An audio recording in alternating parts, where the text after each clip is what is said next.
Tupate hisia zako kutokea kanda namba 1. Shukrani. Asante sana. Mwingie kwenye Excom. Tuambie shukrani. Kwako umelipokeaje na umejiandaje kutoa mchango wako kikamilifu kulifanya soka la Tanzania liendelee kupiga hatua? Kwanza naomba nishukuru Mwenyezi Mungu kwa siku ya leo, siku ambayo ilikuwa ni siku yangu ya uchaguzi ambao kanda yetu namba 1 ilibaki wazi baada ya mwenzangu kujiuzuru, lakini leo kama mkutano mkuu imethibitisha mimi kurejea katika nafasi ya kamati utendaji na niasa kama kanda namba 1 kuangalia jinsi gani tunafanya maendeleo katika kanda yetu ambao tuna mkoa wa Dar es Salaam, Lindi, Mtwara, Morogoro pamoja na Pwani. Sasa mimi kama mwenyekiti wa Dar es Salaam, zile mikoa zipo karibu, na kabla hapo nilikuwa kama mjumbe wa kamati utendaji kwa mazingira ya mikoa yote najua, na nipo tayari kufanya kazi na wenzangu wenye vitiki wenzangu hasa kuleta maendeleo katika mikoa yetu na mpira wetu kwa ujumla wa Tanzania. Ulikuwepo kwenye kamati ya utendaji. Sasa wimbo wamekuwa na imani na wao kurudisha. Labda watu wa kanda namba 1 na hususan wadau wa mpira wa soka mkoa wa Dar es Salaam wategemea kitu gani hasa kwa tena kwenye kamati ambayo tumechaguliwa?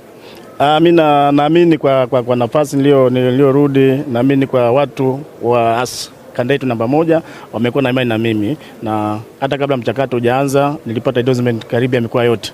Ndani ya mikoa yote walinipa endorsement. Kwa hiyo maana yake wale mikoa yote waliona kama nafaa kuendelea na ile nafasi, ndio maana kila mkoa kwanza Dar es Salaam, Mtwara, Morogoro, Pwani wote walinipa endorsement ili niwakilishe, na hatimaye leo nimekuja hapa bila kuwa na mpinzani. Tumekubaliana kwa wakati mmoja tufanye kazi kwa pamoja ili tuweze kuinua mpira wetu, na hasa unajua kanda ile ndo tunakuwa na vilabu vikubwa, tuna timu nyingi katika ligi kuu.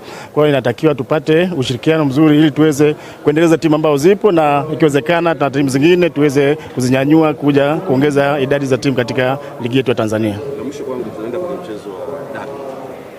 Mchezo mkubwa katika soka la Tanzania. Na vilabu vyote hivi viko chini yako kama mlezi wa soka la Dar es Salaam. Labda unawaambia nini hizo timu kwa mchezo, lakini pia mashabiki wa soka? Siku ya kesho tarehe 1 tuna mechi kubwa, mechi ya kihistoria, ni dabi ya Dar es Salaam, na mimi timu zote mbili zimeziandaa kwa ajili ya mechi ya kesho, na mimi kama mwenyekiti naondoka leo kwa Dar es Salaam kwa ajili kesho niwahi Zanzibar niweze kuangalia hii mechi, na mimi timu nzuri ambayo ilijiandaa ndio itapata matokeo siku ya kesho, ila natakia maandalizi mema na mchezo uende vizuri, tumalize salama na turudi Dar es Salaam kwa ushindi kwa timu ambayo itashinda, ili tuende kama wana mchezo tupendane wote.